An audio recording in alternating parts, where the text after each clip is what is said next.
வெற்றி நிச்சயம் என்கின்ற உறுதியோடும் உணர்வால் இணைவோம் என்கின்ற சிந்தனையோடும் உங்களில் ஒருவன். உலகெங்கிலும் உள்ள சிவ அன்பர்களின் திருவடிகளை பணிந்து வணங்கி என்னுடைய பதிவினை துவங்குகிறேன். நம்மள நிறைய பேர் யோசிச்சிருப்போம், இல்லை மற்றவங்க சொல்லி கேள்விப்பட்டிருப்போம்.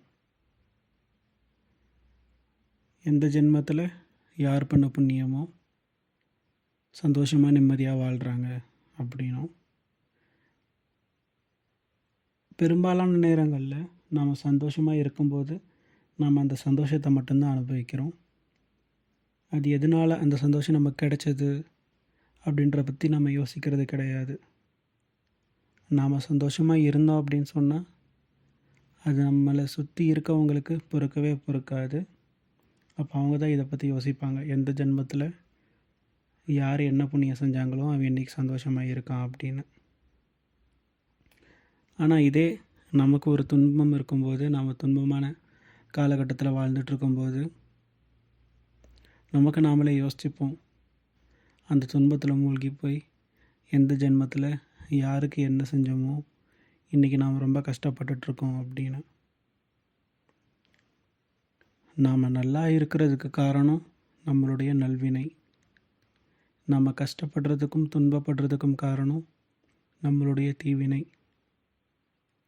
இந்த இரு வினைகளும் நம்மளை விட்டு நீங்கும் பொழுது தான் நாம் மரணமில்லாத ஒரு பெருவாழ்வை நோக்கி போக முடியும்.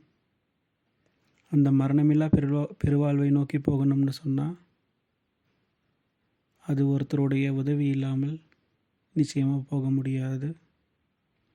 அவ்வினைக்கு இவ்வினையாம் என்று சொல்லும் அஃதறிவீர், உய்வினை நாடாதிருப்பது உன் தமக்கு ஊனமன்றே. இப்போ சொன்னது தான். அந்த வினை எனக்கு இருந்தது, அதனால் நான் இப்படி சந்தோஷமாக இருக்கேன். அந்த வினை எனக்கு இருந்தது, அதனால் நான் இப்படி கஷ்டப்படுறேன். இன்னும் எத்தனை நாளைக்கு இதையே பேசிகிட்ருக்க போகிறீங்க? உய்வினையை தேடி கண்டுபிடிக்காமல் இருக்கிறதும் நீங்கள் ஊனமுற்றதுக்கு சமம்தான். உய்வு அப்படின்றது தீர்வு. இந்த இரு வினைகளுக்குமான ஒரே ஒரு தீர்வு இறைவனை வணங்குவது மட்டும்தான்.